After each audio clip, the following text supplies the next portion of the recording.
नमस्कार प्रिय भक्तों, आज हम बात करेंगे माघ मास के कृष्ण पक्ष की षठ तिला एकादशी की। शास्त्रों में इसके बारे में बताया गया है।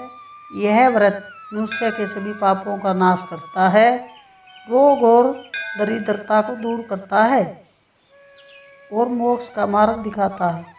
जो भी भक्त श्रद्धा और विश्वास से इस व्रत को करता है उसका जीवन कष्टों से मुक्त हो जाता है। आइए प्रिय भक्तों, अब सुनते हैं षठ तिला एकादशी की पवित्र और शिक्षाप्रद कथा। महाभारत काल की बात है। एक दिन अर्जुन भगवान श्री कृष्ण से पूछते हैं। वे कहते हैं, हे केशव, कलयुग में मनुष्य जाने अनजाने अनेक पाप कर बैठता है। रोग और दरिद्रता और दुख उसके जीवन को चारों ओर से घेर लेते हैं।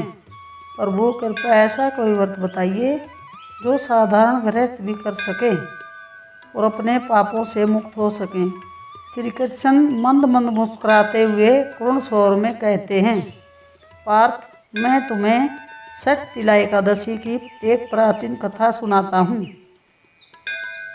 ध्यानपूर्वक सुनो। केवल इस कथा को सुनने से ही मनुष्य के पाप नष्ट हो जाते हैं। प्राचीन काल की बात है। विदर्भ देश में सुमंत नाम का एक ब्राह्मण रहता था। वह वेदों का ज्ञाता था, पूजा पाठ करता था, लेकिन अत्यंत कंजूस और अभिमानी था। उसके घर में धन की कोई कमी नहीं थी। अन्न भरा हुआ था, पर दान का भाव उसके मन में नहीं था। जब भी कोई भिक्षुक या साधु उसके द्वार पर आता तो वह दरवाज़ा बंद कर लेता। उसकी पत्नी धार्मिक और दयालु स्वभाव की थी।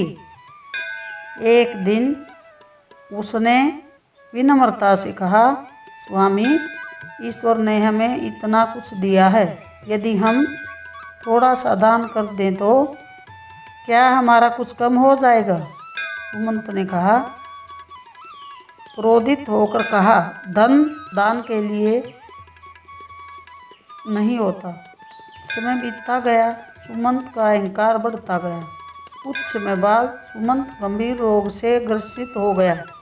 शरीर दुबला हो गया, औषधियाँ असर करना बंद कर गई। धन व्यर्थ होने लगा, मन में अशांति फैल गई। दुखी होकर उसने घर त्याग दिया और वन की ओर निकल पड़ा। तेज सूर्य की तपन, कांटों भरी राह, भूख और प्यास, कष्ट सहते सहते वह थककर भूमि पर गिर पड़ा। उसी समय उसकी दृष्टि एक तपस्वी ऋषि पर पड़ी। सुमंत उनके चरणों में गिर पड़ा और रोते हुए बोला, हे महात्मा, मेरे सारे सुख नष्ट हो गए हैं, कृपया मुझे इस दुख से मुक्त होने का उपाय बताइए। ऋषि ने शांत स्वर में कहा, वत्स, तुमने जीवन में कभी दान नहीं किया, इसी कारण तुम्हें यह कष्ट भोगना पड़ रहा है।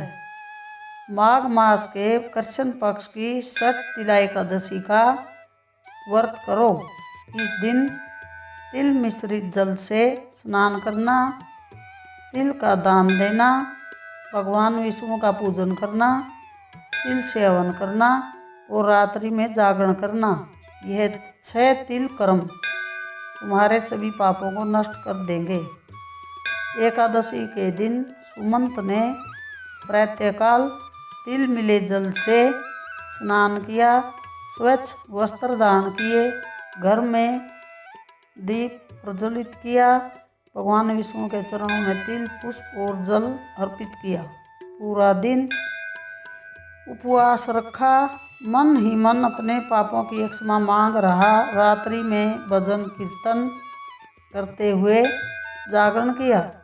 उसका हृदय भक्ति से भर उठा। रात्रि के अंतिम प्रहर में अद्भुत दृश्य प्रकट हुआ। आकाश से पुष्प वर्षा होने लगी, चारों ओर दिव्य प्रकाश फैल गया। भगवान विष्णु स्वयं प्रकट हुए। उन्होंने कहा, वत्स सुमंत, तुम्हारा हृदय अब शुद्ध हो चुका है, तुम्हारे पाप नष्ट हो गए हैं। क्षण भर में सुमंत का रोग समाप्त हो गया। दरिद्रता दूर हो गई, उसका जीवन सुख में बन गया। इसके बाद सुमंत ने पूरे जीवन दान और सेवा का मार्ग अपनाया। अंत में उसने मोक्ष को प्राप्त किया। श्री कृष्ण कहते हैं अर्जुन से, पार्थ यही है षष्ठ तिला एकादशी की महिमा। जो मनुष्य श्रद्धा से इस व्रत को करता है वह विष्णु कृपा अवश्य प्राप्त करता है। प्रिय भक्तों, जो इस कथा को श्रद्धा से सुनता है उस पर भगवान विष्णु की कृपा अवश्य होती है। यदि आपको यह कथा पसंद आई हो तो इसे लाइक करें, अपने परिवार और मित्रों के साथ शेयर करें और कमेंट में लिखें जय श्री हरि।